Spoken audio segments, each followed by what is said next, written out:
وبارك وسلم وصلى عليه الصلاة والسلام عليك يا رسول الله وعلى آلك وأصحابك يا حبيب الله. الصلاة والسلام عليك يا شفيع المذنبين وعلى آلك وأصحابك يا رحمة للعالمين. یہ چوتھے پارے کا 11واں رکوع ہے. چوتھے پارے کا 11واں رکوع اور سورہ آل عمران کا آخری. اعوذ باللہ من الشیطان الرجیم. بسم اللہ الرحمن الرحیم.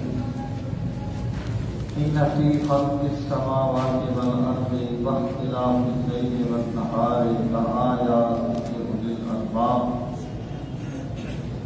الذين يذكرون الله قياما وقعودا وعلى جنوبهم ويتفكرون في خلق السماوات والارض. یہ جو آخری رکوع ہے یہ اس سورہ مبارکہ کی اختتامی آیات ہے. اس سورہ مبارکہ کا آغاز جو تھا وہ اللہ تعالیٰ کی توحید کے ذکر سے ہوا تھا.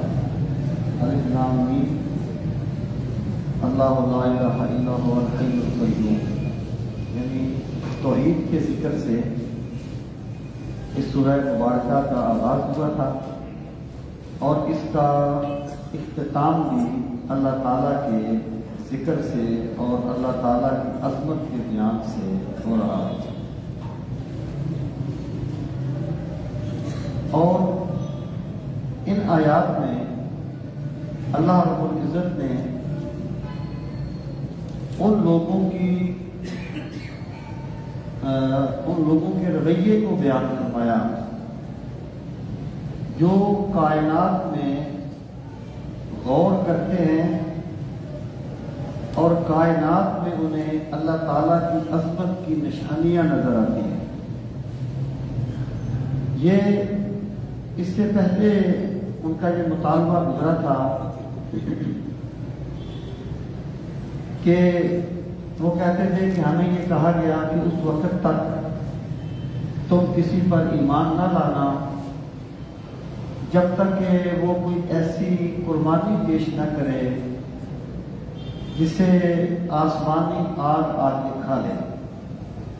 ان آیات میں اللہ تعالیٰ نے اس چیز کو بیان فرمایا کہ اللہ تعالیٰ کے پیغمبر اس لیے تشریف نہیں کرتے کہ وہ ایسی قربانیاں پیش کریں جسے آگ کے کھا لے، بلکہ اللہ تعالیٰ کے پیغمبر اللہ تعالیٰ کی عظمت کا وہ نقش دلوں میں بٹھانے کے لیے آتے ہیں کہ ایک بندہ جب فضا میں اڑتے ہوئے کسی پرندے کو بھی دیکھتا ہے تو وہ اللہ کی عظمت کو سمجھ جاتا ہے، اللہ کی شان کو بیان کرتا ہے. تو یہ جو آیات طیبات ہیں یہ اس چیز کو بیان کرتی ہیں کہ جس پر دیکھیں ایک ہوتا ہے کسی چیز کو موروثی طور پر مان لینا، ایک ہوتا ہے کسی چیز کو کریٹ کر لینا، اس کو دریافت کرنا. ان کا جو نتیجہ ہے ان میں بڑا فرق ہوتا ہے. مثلا میں مثال دیتا ہوں کہ آپ علامہ اقبال کی مثال لے لیں. ایک بندہ جو ہے وہ بچپن سے یہ سنتا آیا ہے کہ اقبال بہت بڑا فلسفی ہے، اقبال بہت بڑا شاعر ہے، تو یہ چیز اس کا اقبال کے ساتھ ایک جذباتی تعلق تو قائم کر دے گی، لیکن یہ اسے اقبال کے فکر اور مشن کے ساتھ وابستہ نہیں کرے گی. ایک بندہ وہ ہے جو اقبال کو پڑھتا ہے پھر وہ سمجھتا ہے کہ یہ کتنا عظیم آدمی تھا، تو اس نے گویا اقبال کی عظمت کو دریافت کیا ہے. اسی طریقے سے وہ حضرت عمر رضی اللہ تعالیٰ عنہ فرماتے تھے نا، آؤ ہم ایمان لائیں، اللہ اکبر، آؤ ہم ایمان لائیں، تعال مومن۔ تو یہ مطلب تو نہیں ہے کہ وہ پہلے مومن نہیں تھے، اس کا مطلب ان کا یہ تھا کہ آؤ بیٹھیں، اللہ کی عظمت کی باتیں کریں، اللہ کی شانوں کو سمجھیں، تاکہ ہمارے ایمان کو نئی تازگی ملے، ہمارے ایمان کو نیا ایک جوہر ملے۔ تو بڑا یہ جو غور و فکر ہے یہ بندے پر ایمان کے دروازے کھولتا ہے۔ وہ ایک روایت ہے تفکر آیت خیر من الدنیا وما فیہا، کہ ایک لمحے تفکر و ساعت، ایک لمحے کا تفکر کرنا بہت لمبی عبادت سے بہتر ہے، کیونکہ تفکر بندے میں ایمان کو پیدا کرتا ہے، ایمان کو کریٹ کرتا ہے تفکر۔ تو ان آیات طیبات میں اللہ تعالیٰ نے اس چیز کو بیان فرمایا، ارشاد فرمایا ان فی خلق السماوات والارض، کہ ان بے شک یہ حرف تاکید ہے، تاکید کے لیے آتا ہے۔ اگر شروع کلام میں آئے تو انا ہوتا ہے، اور درمیان کلام میں آئے تو انا ہوتا ہے، اشہد ان محمد عبدہ ورسولہ۔ درمیانے کلام میں آ جائے یہی لفظ تو انا ہو جاتا ہے، انا اور انا دونوں تاکید کے لیے۔ انا بے شک فی خلق السماوات، آسمانوں کی تخلیق میں، والارض اور زمین کی تخلیق میں، واختلاف اللیل والنہار، اختلاف کا معنی مختلف ہونا، بدلنا، اور مختلف ہونے میں یا بدلنے میں، اللیل رات کے، والنہار اور دن کے، رات اور دن کے بدلنے میں کیا ہے؟ لآیات، لام تاکید کے لیے ہے، یقیناً آیات نشانیاں ہیں،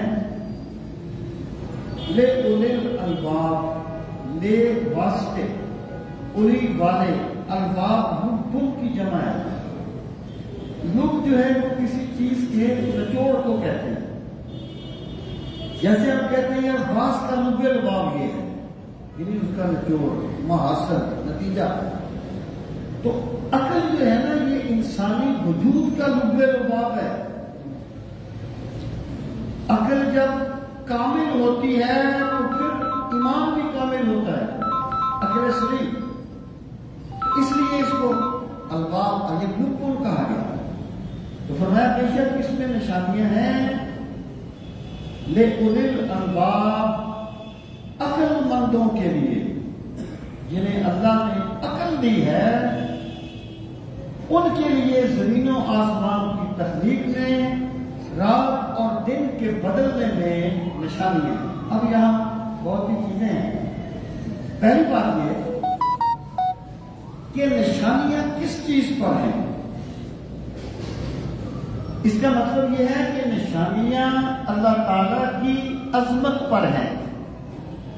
جو بندہ کائنات میں غور کرے گا اسے سمجھ آئے گی کہ میرا رب کتنی شانوں والا ہے اور اللہ تعالیٰ کتنی عظمتوں والا ہے۔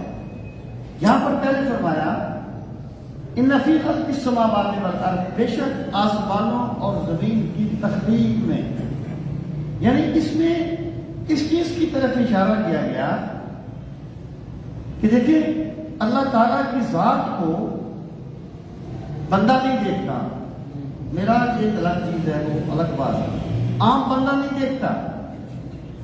اللہ تعالیٰ کی جو ذات ہے وہ اپنی نشانیوں سے سمجھ آتی ہے۔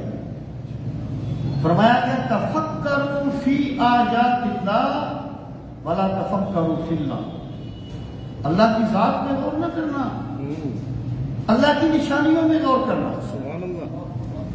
تم اللہ کی ذات میں غور کرنے کی صلاحیت نہیں رکھتے۔ ایک مرتبہ سیدنا صدیق اکبر نے فرمایا دیکھیے ہر چیز کو جاننا کمال نہیں ہوتا، کبھی کبھی اپنے نہ جاننے کا اعتراف کر لینا بھی کمال ہوتا ہے۔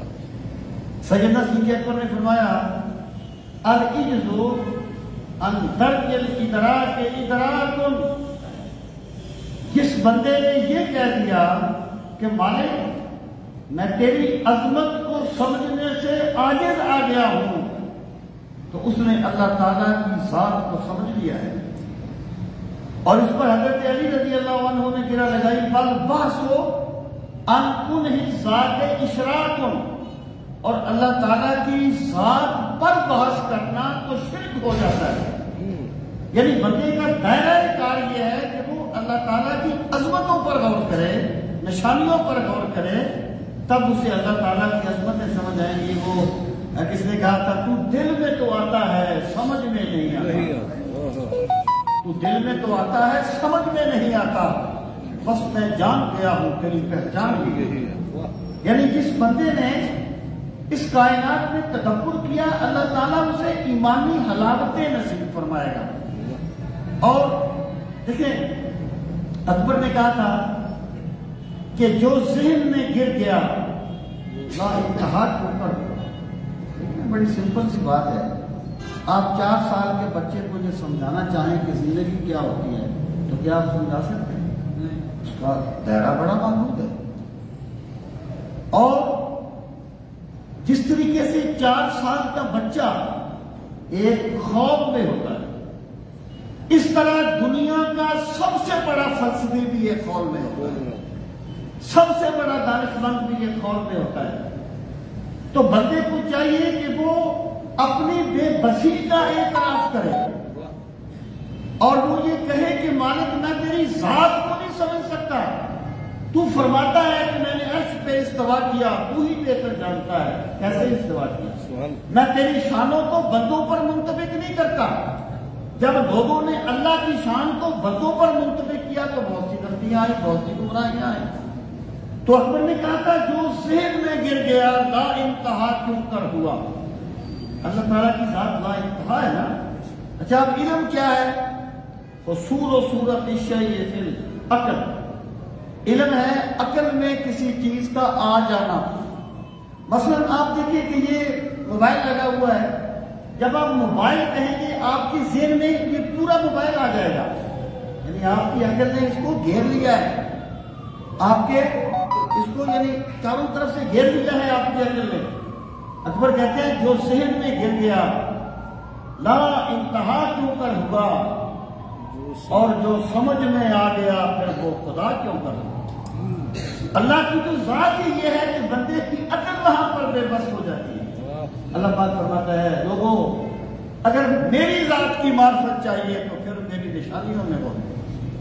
ان فی خلق السماوات، بے شک آسمانوں کی تخلیق میں، والارض اور زمین کی تخلیق میں، یعنی ہر فعل کا کوئی کرنے والا ہوتا ہے۔ ہم نے یہ بات طے کر لی، یہ ایک یونیورسل ٹروتھ ہے کہ یہاں پہ ہر فعل کا کوئی کرنے والا ہوتا ہے۔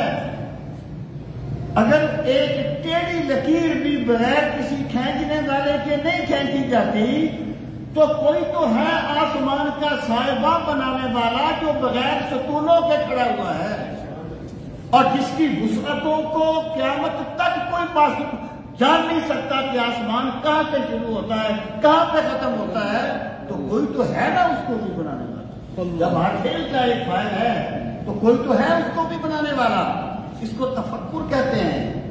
بندہ غور کرے وہ رب کتنا عظیم ہے، اس کی عظمتوں کا کیا عالم ہے جس نے آسمان کی تخلیق کی ہے، اور پھر آسمان پر ایک نظام ہے، اللہ کا ایک نظام ہے، ستاروں سیاروں کا ایک نظام ہے۔ یہ جو کائنات کی نشانیاں ہیں یہ اللہ کی عظمت کو بیان وہ تھے نا علامہ نیت اللہ مشرقی، ان سے جو بھی سیاسی مذہبی اختلاف ہو بہرحال وہ ایک صاحب علم آتے۔ تو عنایت اللہ مشرقی کہتے ہیں کہ سر جیمز جینز ایک یہ فلکیات کا ماہر تھا، سائنسدان تھا، کرسچین تھا، اور وہ کبھی اپنے چرچ میں عبادت کرنے کے لیے نہیں گیا تھا۔ وہ کہتے ہیں کہ ایک دن میں گیا، ہلکی ہلکی بارش ہو رہی تھی اور جیمز جینز جا رہا تھا اور اس نے چھتری کو بند کیا ہوا تھا، چھتری اس کے ہاتھ میں تھی لیکن کھولی ہوئی نہیں تھی، ہلکی ہلکی بارش ہو رہی تھی۔ یہ جو لوگ گم ہو جاتے ہیں نا ان کی پھر ایسے ہی حالات بن جاتے ہیں۔ کہتے ہیں میں نے اسے سلام کیا، اس نے کہا بول کیا بات ہے، اس کا مطلب یہ تھا کسی مقصد کے لیے اسلام کر رہے ہیں۔ میں نے کہا سر پہلی بات تو یہ ہے کہ بارش لگی ہوئی ہے اور آپ نے چھتری بند کی ہوئی ہے۔ کہتا اس نے کہا او سوری میں نے غور نہیں کیا، اس نے اس کو کھول لیا۔ میں نے اسے کہا کہ سر آپ کبھی چرچ نہیں گئے، آج آپ چرچ جا رہے ہیں، کیا وجہ ہے؟ کہنے لگا آنا میرے پاس چائے پہ آنا، وہاں آپ کو بتاؤں گا۔ تو مشرقی کہتے ہیں کہ میں چلا گیا شام کے وقت عصر کے بعد چائے کے لیے، وہ بیٹھا کہنے لگا مشرقی میں فلکیات کا ماہر ہوں، میں فلکیات کا ماہر ہوں، سائنسدان ہوں۔ میں نے غور کیا کہ کتنے بڑے بڑے سیارے فضا میں گردش کرتے ہیں، اگر ان میں سے ایک سیارہ دوسرے سے ٹکرا جائے تو کائنات تباہ ہو جائے۔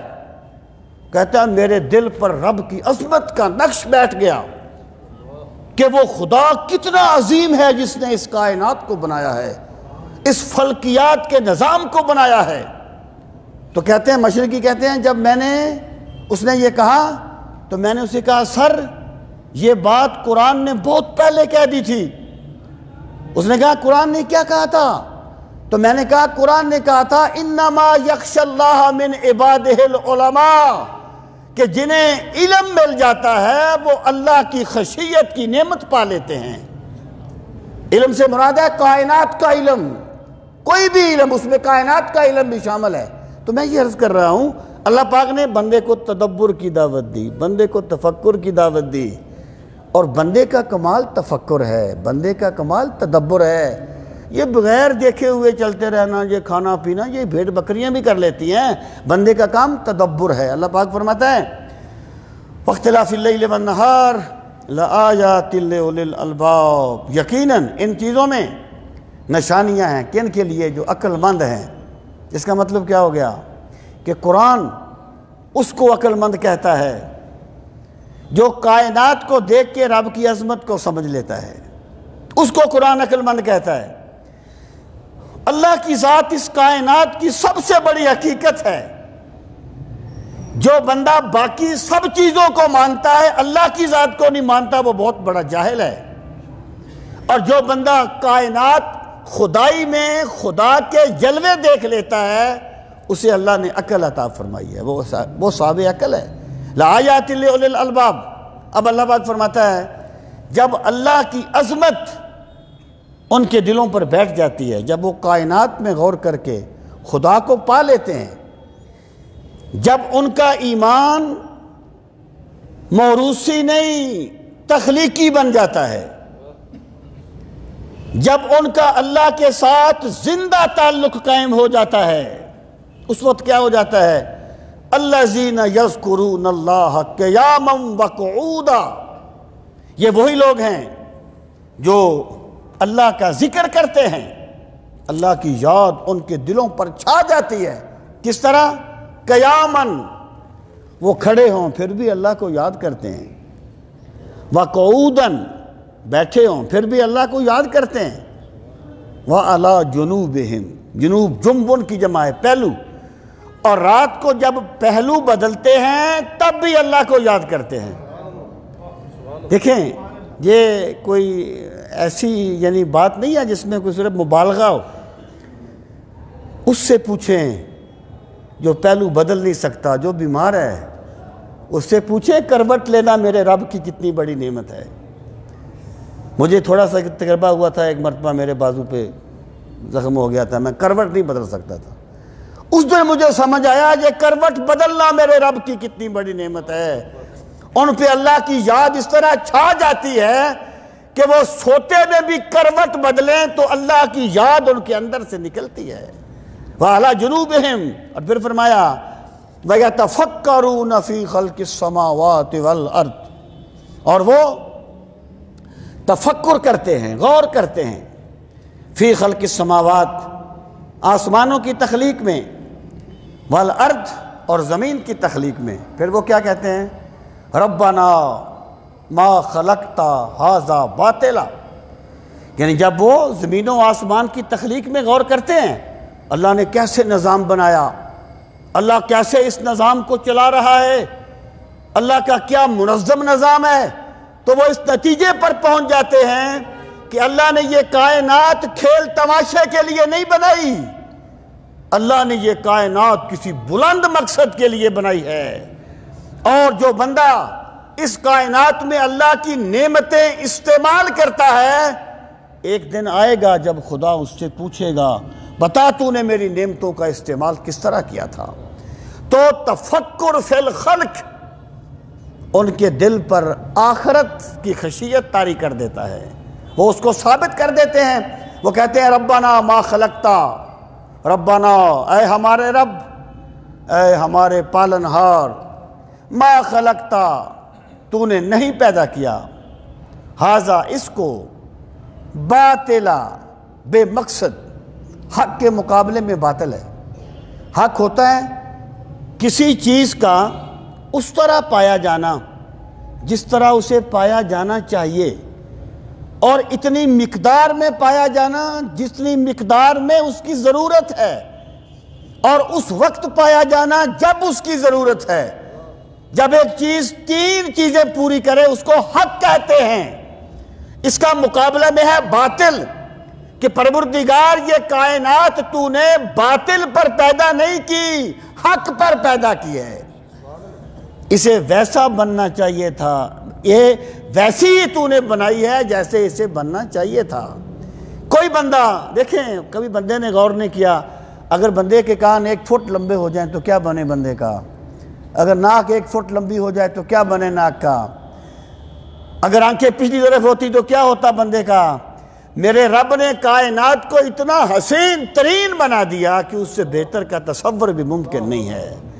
ربنا ما خلقت ھذا باطلا، اللہ کی یاد ان کے دلوں میں بیٹھ جاتی ہے، اور پھر وہ کہتے ہیں پروردگار تو نے اس کائنات کو حق کے ساتھ بنایا ہے، باطل کے ساتھ نہیں بنایا۔ سبحانک، مالک تو پاک ہے ہر کمی سے، ہر کمزوری سے، ہر نقص سے۔ مطلب کیا ہے کہ جب کوئی کام صحیح نہیں ہوتا اس میں کسی کا نقص ہوتا ہے نا، جب کوئی کام صحیح نہ ہو تو کسی کی کمزوری ہوتی ہے۔ سبحانک، جو ہر کمزوری سے پاک ہے وہ میرے رب کی ذات ہے۔ سبحانک فقنا عذاب النار، فا کا معنی پس، کہ امر کا صیغہ ہے، بچنا، وقع یقی بچنا، نہ ہمیں پروردگار ہمیں محفوظ فرما عذاب النار، دوزخ کے عذاب سے، آگ کے عذاب سے۔ یعنی اللہ کی عظمت پہ غور کرتے ہیں، پھر قیامت کو مانتے ہیں، اور اتنی یاد الہی کے باوجود اللہ سے عذاب دوزخ سے پناہ مانگتے ہیں۔ یہ اللہ کے بندوں کی نشانی ہے، جس کو اللہ اولو الالباب کہتا ہے۔ اولو الالباب، عقل مند بندہ ہر حال میں اللہ سے پناہ مانگتا ہے۔ ربنا انک من تدخل النار فقد اخزیتہ، کہتے ہیں ربنا اے ہمارے پروردگار، انک بے شک تو، من جسے، تدخل داخل کر دے، النار آگ میں، فقد پس تحقیق، اخزیتہ تو نے اسے رسوا کر دیا، تو نے اسے ذلیل کر دیا۔ کہ پروردگار عالم جسے تو نے آگ میں داخل کر دیا اسے تو نے ذلیل کر دیا، ہم تیرے عاجز بندے اس سے پناہ مانگتے ہیں کہ تو ہمیں ذلیل کرے، تو ہمیں آگ سے محفوظ فرما، اور ہمیں عزت عطا فرما، ہمیں برکت عطا فرما، اور ہمیں دونوں جہانوں میں عزتیں عطا فرما۔ فقط اخزیتہ وما للظالمین من انصار، اب وہ کہتے ہیں وما، اور نہیں ہے، للظالمین ظلم کرنے والوں کے لیے، من سے یعنی کوئی، انصار مددگار۔ قرآنی اصطلاح میں یہ جو ظالم کا لفظ اس طرح آتا ہے یہ مشرک کے لیے آتا ہے۔ مطلب یہ ہے کہ پروردگار عالم قیامت کے دن جب کوئی بندہ تجھے ماننے والا ہوگا تو تیری عطا سے اس کی شفاعت کرنے والے تو ہوں گے، جو مومن ہوگا، گناہگار ہوگا، پروردگار عالم تو نے اذن شفاعت دے گا، تو انہیں شفاعت کی اجازت دے گا، وہ شفاعت کریں گے۔ شرط کیا ہے؟ ایمان، عقیدہ توحید ایمان. لیکن مالک جو بندہ ایمان سے کٹ گیا قیامت کے دن اسے بچانے والا کوئی نہیں ہوگا. اس لیے پروردگار ہم تیری پناہ میں آتے ہیں اور ہم تیرے کرم کے سائل ہیں اور تیری رحمتوں کا سوال کرتے ہیں. اب وہ کہتے ہیں ربنا اے ہمارے پروردگار اننا بے شک ہم نے سمعنا ہم نے سن لیا ہم نے سنا منادین ایک ندا دینے والے کو. ندا آواز نادا ینادی مناداتن آواز دینا منادی آواز دینے والا. پروردگار ہم نے سنا ایک ندا دینے والے کو ینادی للایمان جو ندا دے رہا تھا آواز دے رہا تھا للایمان ایمان کے لیے. پروردگار عالم یہ ہم نے جو تیری عظمت کو مانا ہے ہم نے خود نہیں مان لیا. ہم نے جو تیری عظمت کو مانا ہے ہم نے خود اس بات کو نہیں سمجھ لیا. ہم نے سنا کہ تیرا رسول بلا رہا ہے ایمان کی طرف کہ لوگوں آؤ ان آمنو ایمان لے آؤ بربکم اپنے رب کے ساتھ اپنے رب پر. ہم نے سنا ندا دینے والے کو وہ پکار رہا تھا لوگوں آؤ ایمان لاؤ اپنے رب پر. فآمنا پروردگار ہم ایمان لے آئے ہم نے تجھے مان لیا. اب ماننے کے بعد وہ کیا کہتے ہیں پہلی تمنا کیا کرتے ہیں ربنا اے ہمارے رب. اس میں آپ دیکھیں یہ جو ربنا کا تکرار آ رہا ہے نا بار بار ربنا ربنا اس کا مطلب کیا ہے کہ اللہ تعالیٰ کو بار بار اپنا رب کہنا یہ دعا کے آداب میں سے ہے کہ پروردگار تو ہی ہمارا رب ہے تو ہی ہمیں پالتا ہے تو ہی ہمیں سب کچھ دیتا ہے. یہ دعا کے آداب میں سے ہے. اب جب ان پر اس طرح اللہ کی معرفت انہیں ملی اب وہ کیا کہتے ہیں کہ ہم ایمان لے آئے. پہلی بات یہ کہتے ہیں ربنا اے ہمارے پروردگار فاغفر لنا پس تو معاف فرما دے ہمیں ذنوبنا ہمارے گناہوں کو معاف کر دے وَكَفِّرْ عَنَّا سَيِّئَاتِنَا. کفر یہ کفارہ ہوتا ہے کسی چیز کو چھپا دینا کسی چیز کو ڈھانپ دینا. کسان کو یوجب الکفار کسان کو کفار کہا گیا لغوی معنی میں بیج کو زمین میں چھپا دیتا ہے. تکفیر سیئات کا مطلب یہ ہے کہ پروردگار ہم سے یہ معاملہ فرما ایسا نہ ہو کہ ہم نے جو گناہ کیے ہیں تو پہلے ان کو بیان کرے کہ تو نے یہ گناہ کیا تھا مخلوق جانے کہ یہ بندہ گناہگار ہے. پروردگار عالم ہم سے تو غلطیاں ہو گئیں. کوئی بندہ اپنے آپ کو کبھی یہ نہیں سمجھتا میں نے کبھی گناہ نہیں کیا یہ شان ابدیت ہے. یعنی گناہگاروں کی تو بات ہی الگ ہے نا. وہ امام راضی کی بات میں آپ کو بتاتا رہتا ہوں اور اس بات کو نہ سمجھنے کی وجہ سے لوگوں نے بہت سے حاشیے چڑھائے کہ اللہ تعالیٰ نے فرمایا رسول کریم علیہ الصلوۃ والسلام سے کہ فاستغفر آپ معافی مانگیے. تو راضی کہتے ہیں اس کا یہ مطلب نہیں ہے کہ سرکار نے کوئی گناہ کیا تھا. اللہ سے ہر حال میں معافی مانگتے رہنا یہ بندے کی شان ہے. کسی دنیا دار سے معافی مانگنا اس میں بندے کی عزت نفس مجروح ہوتی ہے اور جب بندہ اپنے رب سے معافی مانگتا ہے اس کی شان بلند ہوتی ہے. وہ کسی نے کہا تھا اور جتنے بھی سہارے ہیں سبق کرتے ہیں.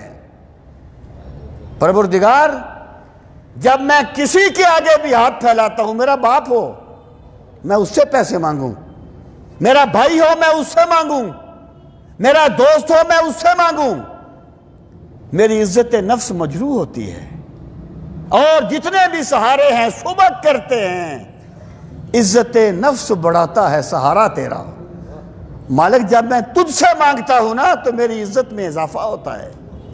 تو بندے کی شان یہ ہے کہ بندہ رب سے معافی مانگتا رہے. بندے نے گناہ نہ بھی کیا ہو تب بھی رب سے معافی مانگتا رہے اور ہم جیسے گناہگاروں کی تو بات ہی دوسری ہے۔ ارشاد فرمایا وہ کیا کہتے ہیں؟ وہ کہتے ہیں پروردگار کفر عنا سیئاتنا، تو ڈانپ دے ہمارے گناہوں کو۔ مطلب یہ ہے کہ ہمارے گناہ ہم پر قیامت کے دن ہماری ایک تو ہے نا عذاب ہو گیا، وہ تو الگ بات ہے۔ ایک یہ اللہ تعالیٰ نے بیان کر دیا بندوں کے سامنے، بندہ رسوا ہو گیا۔ کہتے ہیں پروردگار ہم تیرے در کے منگتے ہیں، ہم تیری بارگاہ عالی کے گداگر ہیں، میرے مالک ہمارے گناہوں پہ پردے ڈال دینا، ہمارے گناہوں کو چھپا دینا، تاکہ کسی کو پتہ بھی نہ چلے کہ بندے نے یہ گناہ کیا تھا۔ وَكَفِّرْ عَنَّا سَيِّئَاتِنَا، اور ڈانپ دینا ہمارے لیے ہمارے گناہوں کو۔ وَتَوَفَّنَا مَعَ الْأَبْرَارِ، توفانا، اور ہمیں فوت کرنا جب بھی ہماری موت کا وقت آئے، مَعَ الْأَبْرَارِ تو نیکوں کے ساتھ آئے۔ اب دیکھیں صحبت صالحین کیا چیز ہے، نیکوں کی سنگت کیا چیز ہے۔ وہ دعا مانگتے ہیں پروردگار جب ہم مریں تو اپنے صالح بندوں میں ہمیں بھی شمار کر لینا، وَتَوَفَّنَا مَعَ الْأَبْرَارِ۔ پھر وہ کہتے ہیں ربنا، اے ہمارے پروردگار، وَآتِنَا، اور تو ہمیں عطا فرما، مَا وَعَدتَنَا، جو کچھ تو نے ہم سے وعدہ فرمایا ہے، عَلَى رُسُولِکَ، اپنے رسولوں کی زبان سے۔ پروردگار عالم تو نے جو کچھ وعدہ فرمایا ہے اپنے رسولوں کی زبان سے وہ ہمیں عطا فرما۔ انہیں پتہ ہے اللہ ضرور عطا فرمائے گا، رسولوں نے بھی کوئی وہ بات نہیں کہی جو حق کے مطابق نہ ہو، انہیں پتہ ہے اللہ ضرور دے گا۔ اللہ کبھی اپنے وعدے کی خلاف ورزی نہیں کرتا، لیکن رب سے مانگنا تو بندے کی شان ہے نا، وہ تو مانگتے ہیں پروردگار ہمیں عطا فرما، وَلَا تُخْزِنَا يَوْمَ الْقِيَامَةِ، اور ہمیں قیامت کے دن رسوا نہ کرنا، ہمیں قیامت کے دن رسوا نہ کرنا۔ اب جو یہ سوچ ہمارے پروان چڑھی ہے نا کہ بندے اپنے آپ کو اس خوف سے بے نیاز کر رہے ہیں کہ دوزخ میں نہیں، میرا سایہ بھی نہیں جا سکتا، یہ جو سوچ ہے یہ بندہ مومن کی سوچ نہیں ہے۔ ایمان والوں کی شان یہ ہے کہ وہ اتنی عبادت کرتے ہیں جس کا شمار کوئی نہیں، لیکن آخرت کو یاد کر کے پھر بھی کانپتے رہتے ہیں۔ یہاں تو ابو بکر و عمر و عثمان و علی بھی کانپتے ہیں آخرت کو یاد کر کے۔ تو یہ سوچ قرآنی سوچ نہیں ہے۔ اگر کسی بندے نے کسی کیفیت میں کچھ کہہ دیا اس کی بات اور ہے، لیکن اس کو روٹین نہیں بنانا چاہیے، ورنہ گمراہی کے بڑے راستے کھلتے ہیں۔ وَلَا تُخْزِنَا يَوْمَ الْقِيَامَةِ، پروردگار ہمیں قیامت کے دن رسوا نہ کرنا۔ إِنَّكَ لَا تُخْلِفُ الْمِيعَادَ، پھر کہتے ہیں پروردگار بے شک تو لا تخلف المیعاد، کبھی بھی اپنے وعدے کی خلاف ورزی نہیں کرتا۔ مالک ہمیں پتہ ہے تو نے جو وعدہ کیا ہے نا تو اس کی خلاف ورزی نہیں کرتا، تیرا ہر وعدہ سچا ہے۔ ہم مانگتے اس لیے ہیں تو نے کہا جو ہے مجھ سے مانگا کرو۔ حدیث پاک میں آتا ہے نا کہ جب بندہ اللہ تعالیٰ سے نہیں مانگتا تو اللہ تعالیٰ ناراض ہوتا ہے کہ میرا بندہ مجھ سے مانگتا کیوں نہیں۔ جب بندہ اللہ سے مانگے اللہ عطا بھی کرتا ہے، اللہ راضی بھی ہوتا ہے۔ تو ہم مانگتے یہ جو ہم کہتے ہیں اس لیے نہیں کہتے کہ ہمیں کوئی تیرے وعدے کے صدق پر کوئی شک ہے یا استغفر اللہ، نہیں، سب کچھ ٹھیک ہے، لیکن ہم تو اس لیے مانگتے ہیں کہ تو اس سے خوش ہوتا ہے کہ ہم تجھ سے مانگیں، ہمیں پتہ ہے تو اپنے کسی وعدے کی خلاف ورزی نہیں کرتا۔ فَاسْتَجَابَ لَهُمْ رَبُّهُمْ، فَاسْتَجَابَ، استجابہ کا معنی ہے قبول کرنا، استجابہ قبول کرنا، فا کا معنی ہے پس، الترتیب مع التاکید، ایک کام کے بعد فوراً دوسرا کام کرنا فا ہے۔ فَاسْتَجَابَ، دیکھیں یہ دعا ہوتی نا، دعا کی قبولیت کا تعلق مکفہ اور مسجع عبارتوں سے نہیں ہوتا۔ دعا کی قبولیت کا تعلق الفاظ کے حسن کے ساتھ نہیں ہوتا. الفاظ کی قبولیت کے لیے دل کا ٹوٹنا شرط ہے. دل کا ٹوٹنا شرط ہے اور استرار شرط ہے. امن یجیب المضطر، کون ہے جو بے بس کی دعاؤں کو قبول کرتا ہے. دعا کی قبولیت کی شرط استرار ہے. استرار یہ ہے کہ بندہ دعا فارمیلٹی کے لیے نہ مانگے. بندہ یہ کہے پروردگار دوائی میں نے دے دی، لیکن دوائی کچھ نہیں کرے گی اگر تو دستگیری نہیں فرمائے گا. پروردگار عالم اسباب میں نے کر دیے، لیکن اسباب کچھ نہیں کریں گے اگر تو دستگیری نہیں فرمائے گا. بندہ تو جب بھی پھنستا ہے اسباب میں پھنستا ہے. اقبال نے کہا تھا بتوں سے تجھ کو امیدیں، خدا سے نا امیدی، مجھے بتا تو صحیح اور کافری کیا ہے. تو یہ جو استرار ہے نا، یہ ہے دعا کی قبولیت کی شرط. حضرت شیخ عبد القادر جیلانی الحسنی والحسینی رضی اللہ عنہ فرماتے ہیں، مفہوم ہے ان کے ایک فرمان کا مفہوم ہے. فرماتے ہیں بندے جب تو بیمار ہوتا ہے نا تو پہلے تو گھر کا ٹوٹکا کرتا ہے. بخار ہو گیا ہے، چلو جی پیناڈول کھا لو، فلانی گولی کھا لو. جب نہیں نا تیری بیماری ہٹتی پھر تو ڈاکٹر کے پاس چلا جاتا ہے، طبیب کے پاس، محلے کے ڈاکٹر کے پاس چلا گیا. اب بھی تو اسباب میں ہے، وہاں جب تجھے آرام نہیں ملا پھر تو کسی اسپیشلسٹ کے پاس چلا گیا، وہاں سے بھی تجھے آرام نہیں ملا پھر تو کسی اور ماہر کے پاس گیا، وہاں سے بھی آرام نہیں ملا. جب دنیا کے ڈاکٹروں نے کہہ دیا تیرا علاج کوئی نہیں، پھر تو نے رب کو پکارا. جب تو پہلے قدم پر تھا سارے اسباب موجود تھے، جیسے بے بس ہو کے تو نے خالص رب کو پکارا تھا نا. تجھے چاہیے تھا تو پہلے قدم پر اپنے رب کو اسی طرح پکارتا. اس کو ایمان کہا جاتا ہے، اس کو شان ابدیت کہا جاتا ہے. یہاں پر آپ دیکھیں کہ ان لوگوں نے غور کیا کائنات میں، اللہ کی معرفت ان کے وجود پہ طاری ہو گئی. انہوں نے رب کو ایک کیفیت میں پکارا. اللہ پاک فرماتا ہے فاستجابا، ادھر میرے بندوں نے مانگا، ادھر میں نے عطا کر دیا. فاستجابا، پس میں نے انہیں دے دیا. لہم، ان کے لیے، ربہم، ان کے رب نے.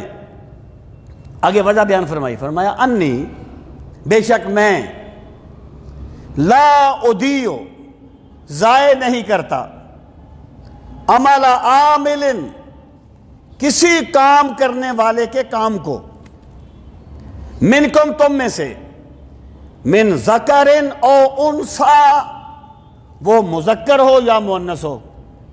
یعنی یہ جو مرد اور عورت کا فرق ہے نا، یہ صرف عورت کے مزاج کے مطابق دنیا میں ہے، اللہ کی بارگاہ میں نہیں. کہ اللہ تعالیٰ یہ نہیں فرمائے گا کہ جی اس نے 2 نفل پڑھے ہیں، مرد ہے، اس کو 4 کا ثواب دو. اس نے 4 پڑھے ہیں، عورت ہے، اس کو 2 کا ثواب دو. اللہ کی محبت کو پانے میں راستہ سب کے لیے برابر ہے، مرد ہو یا عورت. جو عورت کو پیغمبر نہیں بنایا گیا اس کی وجہ عورت کی توہین نہیں ہے، اس کی وجہ یہ ہے کہ عورت کی ساخت ایسی نہیں ہے کہ وہ گلی گلی کریا کریا جا کے لوگوں کو تبلیغ کرے. عورت کی فطرت میں عفت و عصمت ہے، ایک پردہ ہے. جو کہا گیا عورت گواہی دے 2 عورتوں کی گواہی، اس لیے کہ اگر وہ ایک گھبرا جائے تو دوسری اس کا سہارا بن جائے. اسلام نے عورت کی تذلیل نہیں کی، اسلام نے عورت کو وہ مقام دیا ہے جو نظام فطرت میں اللہ نے اس کے لیے رکھا ہے. باقی سب مبالغے ہیں. تو اللہ پاک فرماتا ہے میں کسی کام کرنے والے کے کام کو ضائع نہیں کرتا. اللہ کسی بندے کی محنت کو ضائع نہیں کرتا. ایون اگر ایک بندہ کافر ہے، وہ دنیا میں کام کرتا ہے، کوئی خیر کا کام، کوئی رفع عامہ کا کام کرتا ہے، اللہ تعالیٰ دنیا میں اس کا اجر اسے ضرور دیتا ہے. آخرت کا عمل تو ایمان پر موقوف ہے، آخرت کا اجر تو ایمان پر موقوف ہے. دنیا میں اللہ اس کی محنت نہیں رکھتا. ایک بندے نے کام کیا، بلا کی محنت کی، کسی کو نہیں پتا کہ اس نے کیا کیا کیا اس کے لیے، لیکن اللہ کسی نہ کسی صورت میں اسے اجر ضرور عطا فرماتا ہے۔ اللہ کسی بندے، یہ میرے رب کا ضابطہ ہے، تم محنت کرو، تم کام کرو، پھر دیکھنا خدا تمہیں کیسے نوازتا ہے۔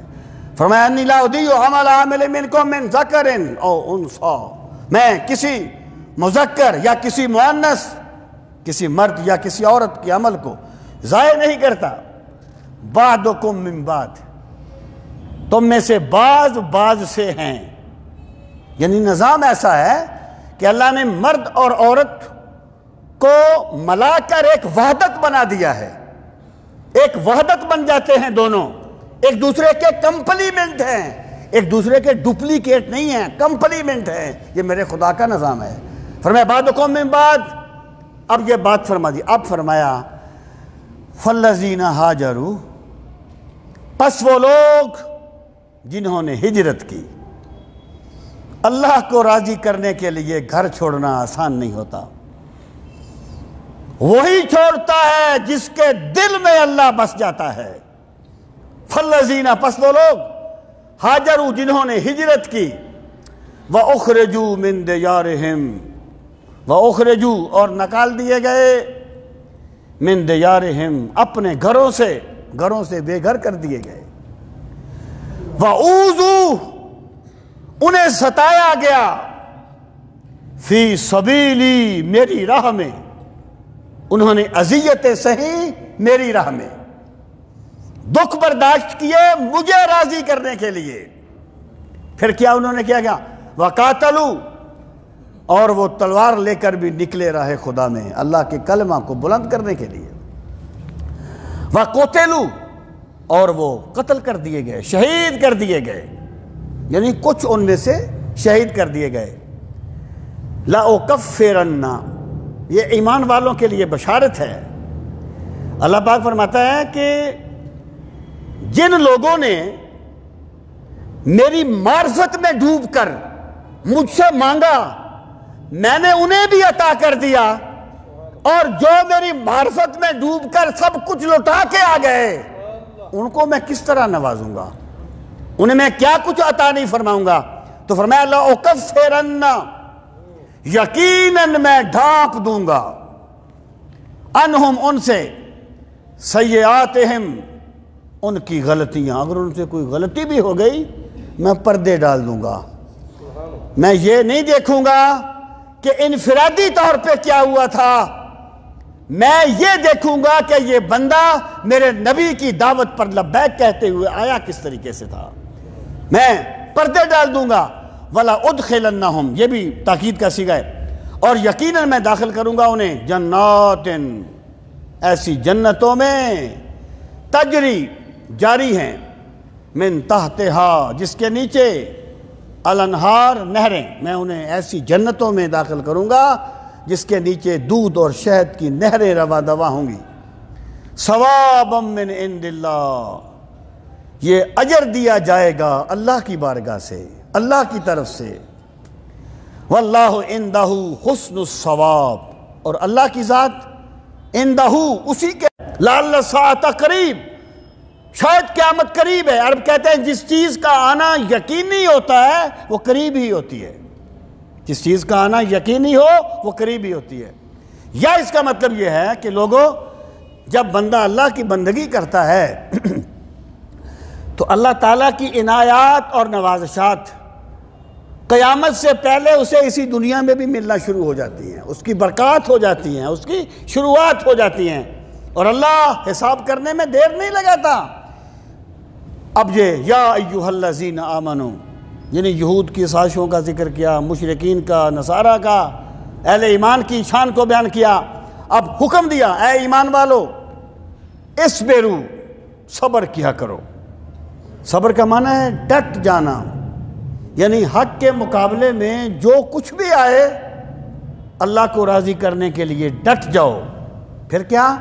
وَصَابِرُوا یہ جب صبرہ سے صابرہ ہوا تو صبرہ کا تعلق انفرادی ہے اپنی ذات کے ساتھ، یہ جو باب مفعلہ ہے اس میں اشتراک آ گیا کہ تم نے اپنی نیند کے مقابلے میں بھی اللہ کے سامنے جھکنا ہے، اپنے مفاد کے مقابلے میں بھی جھکنا ہے، اپنی خواہشات کے مقابلے میں بھی جھکنا ہے، لیکن جو مشکلات دشمنوں کی طرف سے آئیں گی وہ بھی تمہیں راہ حق سے دور نہ کر دیں، وہ بھی تمہارے لیے رکاوٹ نہ بن جائیں۔ اس کو صابرو کہا گیا، استقامت کا مظاہرہ کرنا دوسروں کے مقابلے میں۔ ورابطو، اس کا معنی ہوتا ہے سرحدوں کی حفاظت کرنا۔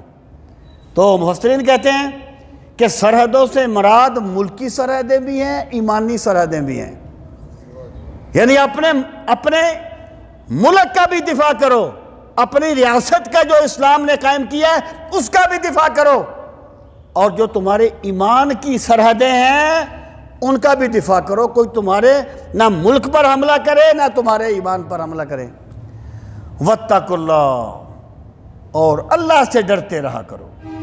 یہ وہ چیز ہے جب اللہ کا تقوی آ جاتا ہے، جب اللہ کی خشیت اور خوف آ جاتا ہے تو پھر ساری نیکیاں ایسے نکلتی ہیں جیسے پھول سے خوشبو نکلتی ہے، جیسے چاند سے چاندنی نکلتی ہے۔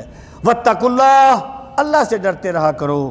لعلکم تفلحون، اس امید پر کہ اللہ تمہیں کامیاب کر دے گا، یعنی اپنے اعمال کو اپنی نجات کا یقینی ذریعہ نہ سمجھنا، بلکہ عمل کرنا اور اپنی فلاح کا ذریعہ اپنے رب کی رحمت کو سمجھنا۔ تمہارا کام کوشش کرنا ہے، لعلکم تفلحون، تم اس لیے یہ کام کرو اس امید پر کہ اللہ ہمیں بھی کامیابی سے نوازے گا، اللہ ہمیں فلاح دے گا۔ اللہ تعالی ہم سب کو دین کا فہم صحیح نصیب فرمائے۔ وما علینا الا البلاغ المبین۔ الحمدللہ رب العالمین والعاقبۃ للمتقین، الصلاۃ والسلام علی سید المرسلین وعلی آلہ واصحابہ اجمعین۔ ربنا آتنا فی الدنیا حسنۃ وفی الآخرۃ حسنۃ وقنا عذاب النار۔ پروردگار عالم ہم سب کی حاضری اپنی بارگاہ عالی میں قبول و منظور فرما۔ یا ارحم الراحمین، ہمیں نعمت قرآن کی قدر کرنے والا بنا دے۔ میرے مالک، ہمیں قرآن کریم کی تلاوت کا ذوق نصیب فرما۔ میرے مولا، ہمیں قرآن کریم کی تلاوت کی حلاوتیں نصیب فرما۔